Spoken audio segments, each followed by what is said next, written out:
Let me ask you something. Have you ever felt like no matter how hard you try, you're just not as sharp and as productive as you used to be?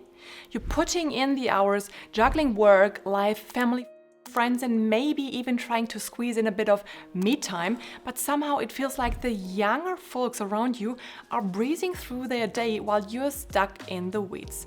If you're over 35, this might be hitting close to home. Now, I know you might be thinking, what can someone who is obviously not even 35 possibly tell me about this problem? I mean, fair question.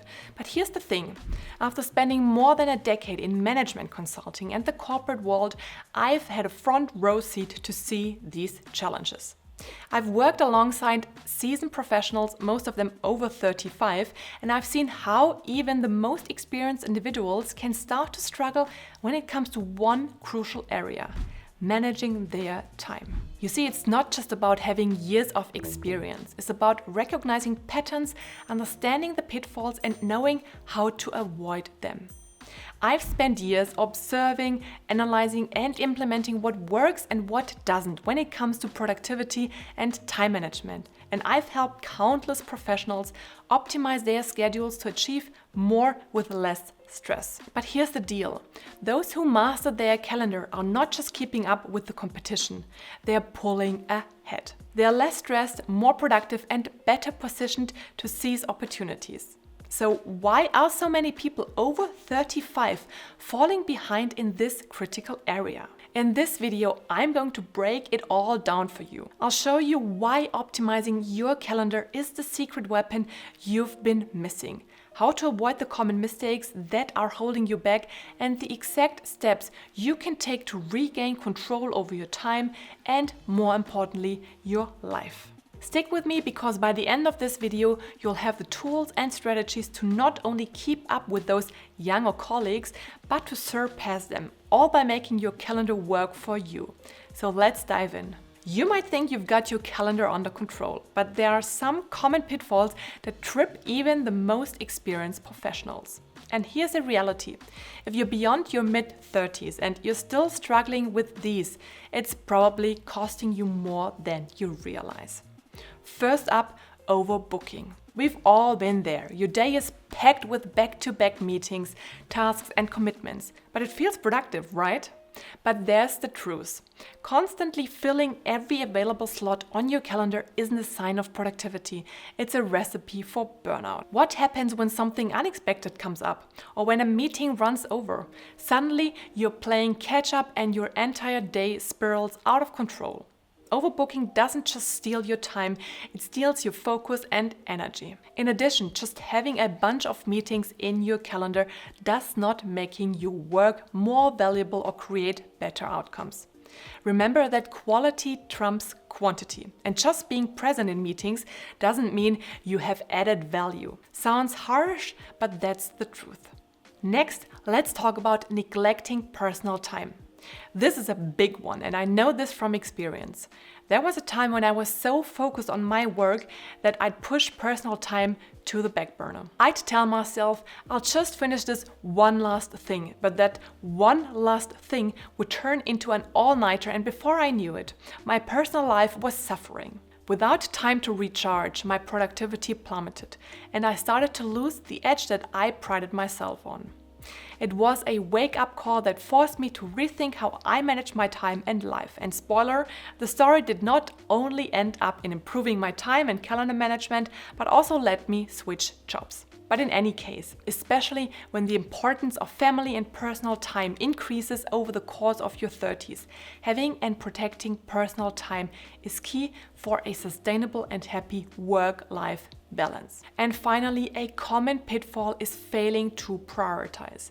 This is the silent killer of productivity, and I bet you'll find yourself in it. You've got a long to-do list and you're trying to tackle it all at once. But not all tasks are created equal. If you're not prioritizing, you're likely spending too much time on low-impact tasks while the important ones are neglected. And as a result, you end up working harder, not smarter. And the worst part is, you might not even realize it until it's too late, until a crucial deadline is missed or an opportunity slips through your fingers. Now you might think that those pitfalls are similarly important for younger people as well. Let me tell you why I believe the opposite and why they are a lot more important for you as someone over 35. Well, by the time we reach our mid-30s, most of us have accumulated a lot of responsibilities, both at work and at home. You might be managing teams, projects, and client relationships, all while trying to balance family commitments and maybe even some personal goals. So the stakes are so much higher and there's less room for error. This added pressure can lead to overbooking your schedules because you feel like you have to be everywhere at once. It can cause you to neglect personal time because you're constantly prioritizing others' needs over your own. And as your to-do list grows, the challenge of prioritizing effectively becomes even more critical, but more difficult to manage. I assume that you have found yourself at least in one of the pitfalls, and even if you would not want to realize, they are holding you back. So the good news is that they are completely avoidable. But before talking about concrete things you can do to master those challenges, first you need to understand why calendar optimization matters so much, especially if you're over 35. And if you want to learn more such practical tips and tricks, make sure to subscribe to my newsletter and grab your free copy of The Essential Guide to 3x Productivity. Let's be honest. Are you tired of feeling buried by your to-do list, constantly running out of time and never making real progress? If you're exhausted by the daily grind, wasting time and stressing out without seeing the expected results, then you need this guide. It's packed with proven strategies that actually work to triple your productivity by mastering 3 key areas. Building solid structures that keep your day organized and focused. Creating simple systems that make managing your time, tasks, and priorities effortless, and supercharging your workflow with Microsoft 365 tips that save you hours. So if you're ready to reclaim your time, reduce your mental load, and get more done every day, don't wait. Sign up for my newsletter via the link in the description, grab the free guide, and start making real lasting progress today. So as we get older, our responsibilities multiply. You're not just managing your workload, you're balancing it with your personal commitments, maybe even with family obligations. The stakes are higher and every minute counts. You can't afford to waste time or let things slip through the cracks. That's why optimizing your calendar is crucial. It helps you ensure that every minute you spend is purposeful and aligned with your priorities. In this context, I like to think about something a close friend told me the other day. She said now that being in her mid-30s, her personal life has become much more important than her professional life. Not that she neglects her job, not at all. But while her professional life had most of her attention up until now, she says that her personal life now is at least, if not much more important than her professional life. So, as she needs to balance those even more, managing the 24 hours she has every day becomes so much more crucial. More generally, you can also think about it like this. Your calendar is a reflection of your core values. What you schedule is what you prioritize, whether you realize it or not. If your calendar is filled with endless meetings, low priority tasks, and no time for yourself, what does that say about how you're managing your life? On the other hand, a well-organized calendar can act as a blueprint for success. It shows you exactly where your focus should be, helping you make the most of your time and energy. And here's something I've learned from working with countless professionals across different industries and professions. Those who take control of their calendars are the ones who stay ahead. They are not just reacting to whatever comes their way, they are proactively shaping their days to align with their goals. This level of intentionality is what sets high achievers apart from the rest. It's the difference between just getting by and truly excelling. But let's be honest, this isn't easy. We are all caught up in our daily flow, to-dos and year-long build-up routine. Even if you know that you need to act, it might be difficult. No worries. I will tell you which steps you can take today tomorrow, and going forward in the long run to change your mindset and get more out of your days. Now that you understand why calendar optimization is so crucial, let's get into the how. Because theory is great, but what you really need are actionable steps that you can start applying right away. To make things easier, I'm going to break things down into 3 categories. Things you can do immediately, like today, things you can implement in the midterm, say tomorrow or this week, and finally the long-term strategies that will keep you on track for the month and years to come. Let's start with what you can do today. Quick wins that will instantly make your calendar more effective. The first step is to take a hard look at your calendar for the next week and start decluttering. Are there meetings that could be emails? Tasks that don't align with your priorities? Or maybe there are meetings where the purpose, goal, or your input is unclear. Block out 15 minutes today to clean up your schedule. Remove or reschedule anything that doesn't add real value. You'll be surprised at how much unnecessary clutter you can eliminate. Usually, my calendar is quite tidy by now. However, I'm still constantly reflecting on the meetings I have. So whenever I notice a strange meeting in my calendar, one that I wasn't aware of or recall differently, I make it a point to challenge myself. I assess its importance, and if it doesn't align with my priorities, I cancel or reschedule it that same day. Don't be afraid of others' reactions. If there is something important, they will always get back to you. Next, implement time blocking. This is one of the most powerful tools you can use to control your time. Instead of letting your day get eaten up by random tasks and interruptions, block out specific chunks of time for focused work, meetings, and even breaks. Maybe just start small. Just block out an hour tomorrow morning for a deep work session on a priority project. What's key is to protect that time fiercely. In Outlook, for example, you can choose how your meetings will be displayed to others. When I block out time, I usually choose busy or out of the office so others see that I'm not available. One word of caution here. If you give up a time block once for an emergency, that's fine. If you give it up twice, people will remember, and going forward, they will always try to overbook your time blocks. So be careful for whom or on which occasions you are giving up your time blocks. And finally, before you end today, take 5 minutes to set your top 3 priorities for tomorrow. These should be the most important tasks that will move you closer to your goals. Write them down and make sure they're the first thing you tackle in the morning. This simple habit can dramatically shift how productive you feel. Without further getting into any prioritization or time management techniques, just setting your top 3 priorities is quick and easy, but it works. Ideally, you combine setting your top priorities for tomorrow and simultaneously blocking out the time in tomorrow's calendar for you to work on those tasks. So far, we have covered 3 simple but super effective methods to improve your time management and improve your calendar. Now let's talk about what you can start implementing tomorrow or this week to build on those quick wins. As we all know, meetings are a necessary evil, but they don't have to dominate your day. Start by scheduling meetings during your less productive times, like mid-afternoon. Reserve your peak productivity hours, usually in the morning, for deep, focused work. And if possible, batch your meetings together so they don't break up your day.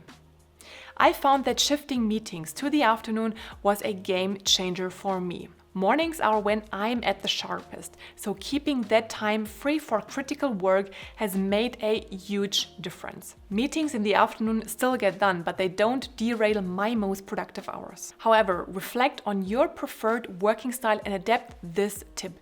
If you are a night owl, you might want to take the burden of calls or meeting in the morning and reserve your afternoon and evening for your deep work sessions. As I just mentioned briefly, one effective way to optimize your calendar is to batch similar tasks together. This approach minimizes context switching, which is the mental effort requiring to shift gears between different types of work or tasks. By grouping similar activities like answering emails, making phone calls, or conducting meetings, you can stay in the same mindset and work more effectively. Sometimes it's unavoidable to have meetings scattered throughout the day, but I feel a huge difference between those days and the ones where I control my day and batch my tasks. If I cannot avoid having those meetings scattered throughout the day, I usually try to fill in these random 30-minute slots or so with rather separate tasks like answering emails or doing some admin work. And the final midterm strategy is to add buffer time between your tasks and meetings. This gives you breathing room to transition,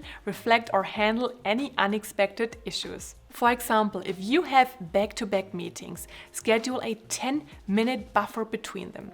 This small change can reduce stress and help you stay on track throughout the day. What I started to do some time ago when I was suffering from too many back-to-back meetings is to change the default meeting time in Outlook, but I'm sure you can do that in any other email program as well. The key here is instead of scheduling the standard 30 or 60-minute meetings, just schedule 20 or 50 minutes.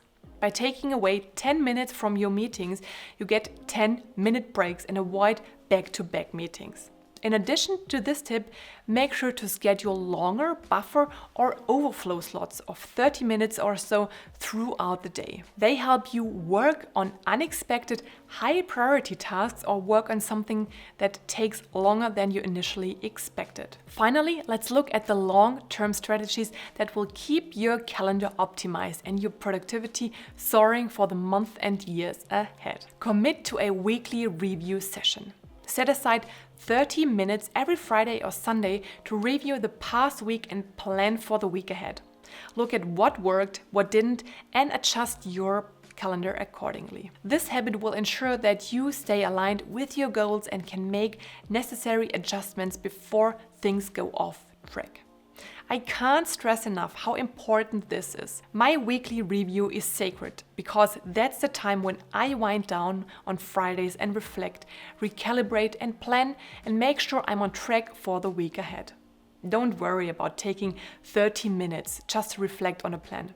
If you do it right and spend those few minutes right, they will save you so much time going forward that you would have otherwise spent in unnecessary meetings. Another long-term tip is to look for ways to automate repetitive tasks. This could be anything from setting up automated reminders, default email templates, auto replies, or automated rules or quick steps in your email or calendar program. One step further could be leveraging AI tools to handle routine tasks, answers, or anything like that. In Outlook, there are plenty of ways to do things like that and that I have used in the past to this day to simplify my workflow and reduce my workload. First of all, you should be mindful over time to identify such tasks that can be automated. Once you have identified them, you can think of automating them and find the right ways to do so, be it built-in functions of your email program or other third-party tools that you might want to use. And lastly, a great long-term strategy is to implement a monthly no meeting day. This is a day set aside each month where you block your calendar from any meetings or scheduled commitments, allowing yourself uninterrupted time to focus on deep work, strategic thinking, or personal projects. This regular pause from meetings helps to reset your mind, catch up on important tasks, and push forward on initiatives that require concentrated effort. Some companies have already implemented no meeting Fridays or similar. But if you are working in an environment where this is not common, it might be difficult to realize a no meeting day. You need to plan in advance and work around it, which is why it's rather a long-term strategy. But trust me, having a full day without meetings that you can dedicate to your most important topics, creative thinking, or likewise, can do the work of 2 weeks of uninterrupted work for you. As I mentioned earlier, there are several simple but effective tips for improving your meeting and email management with Microsoft Outlook. So watch this video next to learn how to boost your productivity and apply the time management strategies we just discussed in real life.